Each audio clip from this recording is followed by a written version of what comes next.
awesome. I was like, this feels like I'm playing the game. But again, just like everything else in this movie, too much of stuff starts to take it out, and at a point it doesn't feel like I'm playing the game, because the game does slow down at some points. It's not always just fighting Bowser and doing like crazy stuff. Sometimes you just do a quiet little mission or figure out a little mystery or something. And but this movie, yeah, it was just 100 all the time.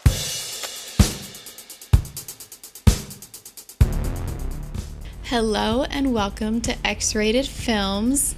Today we are talking about Dun dun dun dun dun dun dun dun dun dun dun dun dun dun dun. the Super Mario Galaxy movie. Oh yeah. Okay, Jason. So Rosalina is captured by Bowser Jr., who is on a vendetta mission to get his dad back and impress his father, Bowser, by building Bowser World, while Peach goes to rescue Rosalina. And also Mario and Luigi are in this movie. So I know a lot of people, like, Mario means something to them to some extent. So I want to know, what does Mario mean to you? For me, not to be all sentimental, when I think of them, I think of the kids I used to nanny for years, because they were very much obsessed with Mario and Luigi, especially, being from New Jersey and they're Italian Americans. They felt very close to the characters. Mario. No, literally. I would watch them play the video games. Mm-hmm. It's always just been like lore I know. I did actually play Mario Kart on my Wii first edition. Ooh. And I had one of the wheels. I was terrible. No joke. My grandma was better at it than me, and my grandma never learned how to drive. Like, not even kidding. I played almost every single game from Paper Mario to the N64 Mario, which used to creep me out as a kid. Super Mario Sunshine has always been one of my favorite games. I love Flood. I am dying to see Flood appear in the movie, but also we'll get into why I maybe don't care. That's fair. And Super Mario Galaxy came out at a time where I was like just starting to get away from video games a little bit, and then it brought me right, just when I was out, it brought me back in. Good one. It means a lot to me. So that's why with the first movie, that admittedly kind of carried the movie for me. I don't usually allow nostalgia to take over too much, but it admittedly was hard to watch the visuals be brought to life so well with the sound and the music. Really good voice acting too. In the first movie, I really liked Jack Black as Bowser and all that. So, but I knew that I didn't love the movie. I just was so happy that there was an accurate, like, visual and auditory experience of the movie, and so that's all I was really hoping for the second one, and I did get that from the second one. I got that same experience. The visuals were just insane. I feel like they used a little bit more music in this one than the first one. They did a lot less of the needle drops, which I couldn't stand in the first movie. But it's still an Illumination animated movie at the end of the day. Yeah, so that's one thing I will say is I do appreciate the animation style in this. I think the vibrancy and the colors, like, that is just, it looks awesome. I think that for a while animation was just like trying to be too hyper realistic. Mm-hmm. And that to me is when it felt the most flat. It's agree. either like the original, like, 90s hand-drawn Disney films or this. Yeah. And the stuff in between, not my favorite, but I like that there's like an actual style to animation now. Yeah, no, I'm totally with you.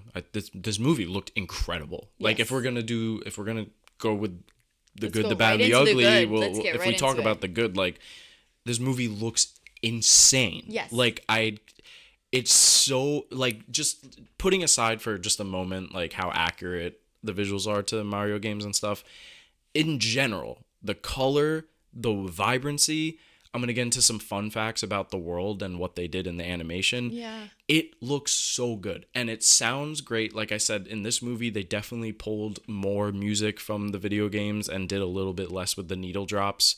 In fact, one of the only needle drops I actually thought was pretty funny. revolving around Yoshi. Oh. And it's just undeniable. And I'll say, like, going with the visuals, I thought some of the action sequences were so good. Yeah. There is one in particular, I would say maybe a little less than midway through the movie, that I was smiling. I was like, this is awesome. And this isn't like a big nostalgic thing for me. It's just like, for an animated movie, especially for this, which I thought was just going to be completely dumb and whatever, I was like, this is intense. Yeah. I was like, you kind of get the idea that some of these characters might get hurt in this scene. And I think some of the characters, I think, were good. As I said, the voice acting in the first movie. Who I want to ask you something. Who do you think, like, really stands out in this movie for voice acting? Anya Taylor-Joy. Really? I think she's awesome. You know what, though? Chris Pratt in this one, I preferred a little bit more, just because I feel like he didn't sound so much like Chris Pratt. In the first one, that's like a little bit of my issue with the voice of Mario, is he sounds like Chris Pratt. And I'm like, Chris Pratt already voices so many other iconic animated characters. Well, yeah, the Lego movie. Yeah, and just Garfield. In general, he has a very specific voice. Yeah. So See, I actually liked him in the first one. Really? I will say, though, I think maybe, and tell me if you agree with this, but I feel like in the second one, and this applies to a lot of stuff in the movie, there's a lot of things that in the first one I was like, this is what you're going with? But by now I was kind of like, well, yeah, I'm cool with it. I think Charlie Day does a really fine line between doing the, like, video game accurate voice and doing something that sounds a little less silly by just doing his regular voice. Yeah. Just like whining, just like on the right exact tempo. Yeah. I mean, I think he's really perfect for Luigi. To me, the standout was Donald Glover as Yoshi. Really? Because I've been playing these games forever, and to hear such accurate, I'm not even going to attempt to do it because I don't want to do it bad justice. Okay, I did. Cut it out. Cut. But I'm not signing this. I also really like Jack Black as Bowser. He didn't have a song though. That was very disappointing to me. You know what? I'm glad they didn't, because I thought they were gonna, but I'm like, you can't beat the shock of Peaches. Yeah, that's true. Come on, I mean, like, I know it would have been cool to, like, have that continuing, but at the same time, it's like, you're not gonna have another Mario song that's gonna be as iconic as that one. That's fair. I will say, I do think, like, a lot of the voice acting is very good. I think it's, pretty incredible. Yoshi was a major thing. In the first one, he wasn't included. Yeah. And people were very upset about it. I think that's why he got a popcorn bucket and why they made him like more of a central character in the film. I think it was smart to bring him into the second one. Yes, but it felt a little bit at times like an apology. They were like, we better get this right. They were like, we need someone who's going to really commit to the voice acting. Yeah. We're going to put him in here and like make him do his little egg thing. And you know what? So many times. Let's make him a $50 bucket. For real. And you know what I appreciated too? Like, he didn't come off as like the annoying sidekick. It's not like he had like a major, like, a lot of things to do in the movie, but he never annoyed me. I was always happy with him on screen. Because he gives, like, he could be Jar Jar Binks. I honestly was afraid that was what was going to happen, but no, I was very happy with the depiction of Yoshi. Brie Larson as Rosalina. Oh yeah, was awesome. Wait, I'm not gonna lie, that was the most shocking to me. I was watching the credits and I was like, who was oh yeah. My god. And then I was like, you know what, good for her. Yeah, it was so nice to see her in a role again that had some energy, and like she's apparently really passionate about the role too. She was a big fan of Super Mario Galaxy, so that's cute. I was really happy to see her kill it. The one that I would say shocked me the most was Benny Safdie as Bowser Jr. If you told me that a few years ago when Uncut Gems came out, I would have been like, what? But he killed it. I love it. Yeah, I like that. Yeah. All right. Should we start getting? That's it for the good. Let's start getting into some of the bad. I know we have like similar thoughts on this, but I know exactly how I want to start my bad. Okay, let's hear it. I don't know who this movie was for. Kids, little kids. Here's the thing. Little children. Little kids, because this plays out like it's some Coco Melon type shit, all right? This is some like shiny sparkly keys jingling type baby toy kind of ADHD going on. But the like actual lore referenced and a lot of the characters referenced are from well before anyone born in the 2000s. No, well, that's the thing, is that one of the things that upset me, and I said this earlier, this isn't an actual negative, by the way, but one of the things I said about all the Mario movies and that Odyssey was one of the only ones I didn't get to play.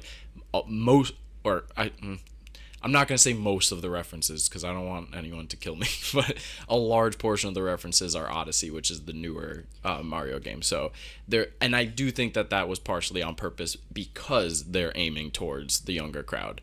I don't know though, because but I understand that they're from Odyssey, but before Odyssey, they're from something else. And those things that they're from is from years and years ago. And in my like audience specifically, it was like the 35 to 40-year-old men that were getting the hype, like most hype. Yeah, same in my theater, yeah. Over the like random, like, oh my God, it's this, or oh my God, like. But also, what kids were going to be at the theater at midnight? There was a couple. That's dedication. That would have been me and my dad years ago. I was gonna say my one thing is like, I don't know who this movie is for. Is it for the adults who are bringing their kids to the theater? Because if it is, you're gonna get a headache, in some way or another. Because it's only an hour and a half, and I remember being like, I'm so overstimulated by this movie right now. And then if you're a child, like, you're not because you're assuming young kid, right? They're probably not even playing Odyssey. Like you said, key jingling kids. That's exactly how I would describe it. If it's like kids that wouldn't have even played Odyssey, they don't even know to be excited. No, but that's my point, that they would have, because Odyssey is the newest, or at least it's the newer game. I mean, Galaxy, like the movie's called Super Mario Galaxy, but it's really just in the setup and also just taking the ability to travel between worlds. Beyond that, it's not really Super Mario Galaxy. Okay, so hear me out here. I feel like this movie is targeted towards a very specific audience demographic, which is just avid video game users aged 18 to 40. Not a huge span of people.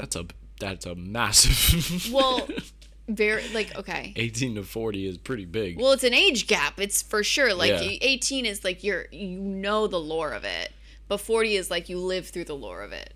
You know what I'm saying? So that's why I'm like, I was a little confused on who the movie was for. Because if it was for those 40-year-olds or the 18 to 40-year-olds, there's like I said, there's a lot of Coco Melon shit going on here. Explain this Coco Melon thing. You don't know? Okay, Coco Melon's like a show for kids.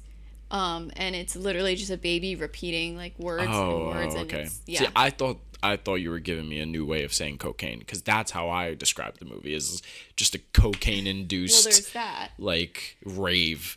Like, that's what I felt like with the movie. And I will say one other thing with this is I feel like the film itself is, like, rooted in nostalgia, which I'm not sure is, like, necessarily good. If you're just someone like me, it's not super, super accessible. I went with, like, a video game fan. So I was like, okay, explain this. Like, what does this mean? Why is I would be like, that's what it's supposed to be for. It's supposed to be, and that's why I had said with the first movie where it was like, I had to kind of be okay with it because I knew they were trying to get to me and it was working, like just with the sounds and the characters and stuff. And that's why I said, like, I felt the same thing with this movie. Like, it's clearly for people who know Mario, but also trying to get younger kids to like Mario so they can go to Nintendo World and buy the games. I'm like really cynical with this, but it is what it is. Like, we talked about the first one when it came out. I'm pretty sure we like literally had like an hour-long phone call that night it came out, and I was like, no, I felt like I wasn't missing anything. I didn't feel like I was being isolated and like would have to be like, I don't get it in the way I did with this one. So that's like my only like well, I think one caveat is like it is definitely less accessible for someone like a general audience goer, someone who just knows who Mario is and is like, let's go see it. Which, you know, I was like, let's go see it, and then to be like, I'm so confused. Wait, why is everyone cheering? yeah, I think The first one I got it, I was cheering too. Part of it is because I think the first movie really does follow kind of your traditional like Lego movie type plot. This one, part of the reason I was actually enjoying it, so just for context, like I actually was really enjoying this for, I would say, the first maybe 45 minutes or so. And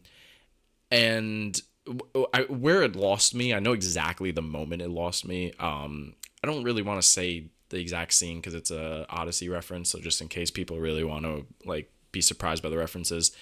There was just so many action sequences. I said that they were good, but then they got to the point where there was one that happened that was so unnecessary, and it just kept going, and I was like, that's when I started to realize this movie was not taking a break. Yeah. Like we were never going to stop and just talk for a little bit. Yeah, no.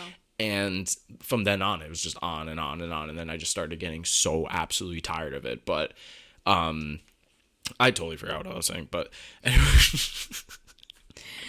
But, you were saying you really did like the movie for the first 45 minutes. I know I was getting at something from okay. what you were saying, but it had something to do with the references. Get into some of your bad then. I want to hear what you didn't really like. I mean, that to me was the biggest issue, was just like it just wouldn't stop. And like you have the opening scene where I'll just say the Super Mario Galaxy end of it, where Bowser Jr. attacks Rosalina's headquarters, and that sequence was so earnest. Like it was intense and also earnest. Like I was always waiting for like a joke to kind of break it up. And it never happened. Like it was really taking it seriously, and I was like, this is pretty dope. And to be honest, like the next maybe one or two action sequences were the same thing, where it was like really earnest. I really want to talk about one of them in spoilers, and it was good. And it's one of those, like, it's a really good setup, but then it never stops. It is nonstop. And then that's also when things just start getting kind of dumb for me, because then it's like you have a character that is with these other characters, and they split up for about 30 seconds and end up in the same spot. Yeah. And I'm like, what was the point of that? Splitting up. Yeah, no, like, I that agree. didn't make any sense. And then there's just multiple things like that, and you split up characters here. So, like, I'm glad Mario and Luigi were never split up, but they split up these characters, and like they kind of come back, and then they're off on their own thing. And then they also, another big issue I had too was Bowser. I love Jack Black as Bowser. I really do. And I'm not really the biggest Jack Black fan, but he's great as Bowser. And I really liked what they were doing initially with his character. And then the way they just threw it away was so like what? I found it to be very like they started to just strictly seemingly use him for comedic purpose for a while. And then all of a sudden he is more serious, but it's like, it's just not, it doesn't play well at all. Because in the beginning he's like, he's tiny and he's locked in his little dungeon and it's funny. I thought it was really funny. I thought it was really funny too. I really did appreciate that humor. I thought that was hilarious. Yeah. And then all of a sudden, like, I'm supposed to believe, like, what the whole thing with his son is he got radicalized or something. I don't. Yeah, it's confusing. They go into it a little bit, and they give you an idea of like kind of where you think the character might go, and then it just goes to just the most basic level by the end. I remember what I was going to say, by the way. I don't mean to jump around. I'm going to try to twist this into a negative so we can stay in the bad. But what I was going to say was that part of the reason I was enjoying this one more than the first one was that we've had a big wave of video game movies as of recent, and surprisingly pretty good ones. And one of the things I really appreciate about a good video game movie is not being afraid to feel like a video game. Like, oh yes. And so the first half of this movie I thought was better than the first one, partly because it really did feel like I was playing the game. Like there's a montage sequence of Mario and Luigi doing some stuff around the kingdom, and I was like, this is awesome. I was like, this feels like I'm playing the game. But again, just like everything else in this movie, too much of stuff starts to take it out. And at a point, it doesn't feel like I'm playing the game because the game does slow down at some points. It's not always just fighting Bowser and doing like crazy stuff. Sometimes you just do a quiet little mission or figure out a little mystery or something.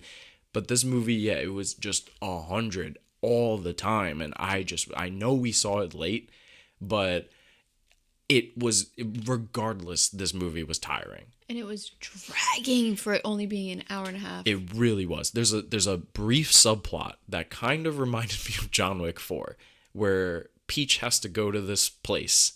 And I'm thinking, well, this is kind of cool because they're bringing something in from the game and the visual is really awesome.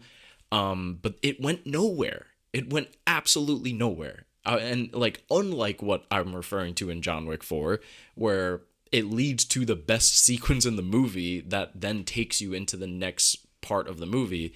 This was more to just be like, yo, look at these worlds we got here. Yeah. Because it really didn't lead to anywhere. Do you have any like truly like ugly for this movie? I do. I have one hideous thing. I will say it's definitely on your level of like your rant where it just feels like I'm being sold a product.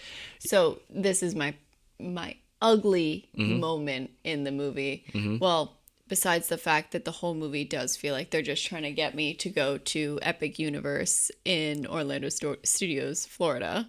It's the Nintendo World? Yeah. So Epic Universe includes Nintendo World. It worked. Yeah. Well, it includes Nintendo World, How to Train Your Dragon, and like the monsters. Yeah. So pretty cool. But felt like an ad for that in the same way like certain Disney things feel like an ad for sure. their worlds. Absolutely. The ugly in this movie for me was just one short moment, but I was so taken out by it because I was like, ew, why are we doing this? And it's when one of the toads is wearing Mario pajamas and holding a Mario stuffed animal.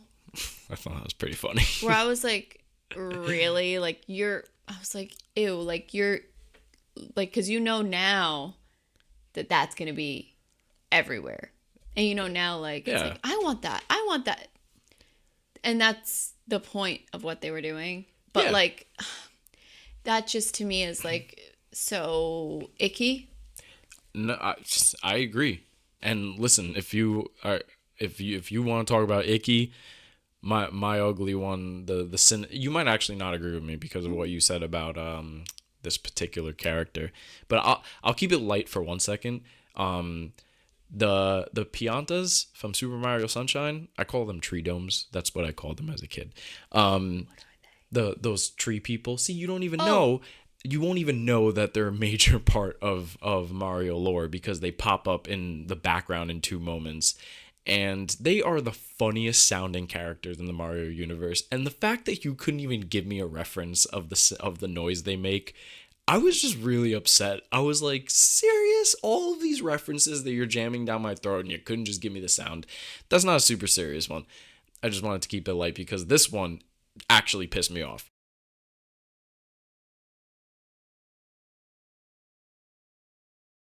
Well, talk about what would you rate this movie? Ooh.